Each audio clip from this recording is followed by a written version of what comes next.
ব্যাটসম্যানদের ব্যাটে রানের ফোয়ারা, 4 ছক্কার ফুলঝুরি। ফ্র্যাঞ্চাইজি ক্রিকেটের টি-20 কিংবা টি10 সংস্করণের এই উন্মাদনাতেই তো বুঁদ হতে চান সমর্থকরা। ঠিক যেমনটা উপহার দিয়ে চলছে চলতি মৌসুমের আইপিএল। এখন পর্যন্ত হওয়া ম্যাচগুলোতে আগে ব্যাট করা দলগুলোর রানের গড় 188-র উপরে, যা থেকে খুব সহজে অনুমান করা যায় বোলাররা কতটা অসহায়।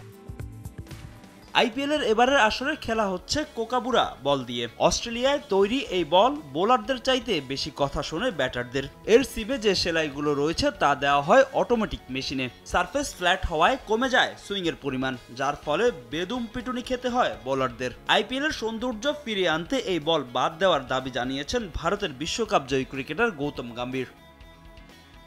যে বলে আইপিএল খেলা হচ্ছে সেটা দিয়ে যদি 50 ওভার পর্যন্ত না চলে, তাহলে বলটি যারা বানিয়েছে তাদের পরিবর্তন করা উচিত। প্রস্তুতকারী প্রতিষ্ঠান পরিবর্তন হলে কোনো সমস্যা হবে বলে আমি মনে করি না। শুধু কোকাবুরা বল ব্যবহারের কি বাধ্যবাধকতা, সেটা আমার বোধগম্য নয়।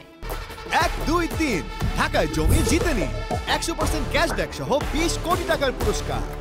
শুধু গম্ভীর নয়, বোলারদের পক্ষ নিয়ে কথা বলেছেন বিখ্যাত ধারাভাষ্যকার হাসা বোগলে। কোকাবুরার পরিবর্তে ডিউক বল তার বেশি পছন্দ। আইপিএলে বোলারদের ছন্দ ফিরিয়ে আনতে এটি একটি কৌশল হতে পারে বলে মনে করেন তিনি। যে বলের সিম বেশি সুস্পষ্ট, সেখান থেকে বেশি মুভমেন্ট পাওয়া সম্ভব। বোলারদের কথা বিবেচনায় আইপিএলে বিষয়টি গুরুত্ব দেওয়া উচিত। তবে বোলারদের সুবিধার কথা বিবেচনা করে বল কিংবা উইকেট পরিবর্তনে যদি রানের ভাটা পড়ে, তাহলে নিশ্চিত রং হারাবে আইপিএল। কারণ টাকা দিয়ে টিকিট কেটে দর্শকরা বিনোদন খুঁজতে যান বিশ্বের নামকরা ব্যাটারদের 4 ছক্কার ফুলঝুরিতে। ফাহিম ইসলাম, সময় সংবাদ।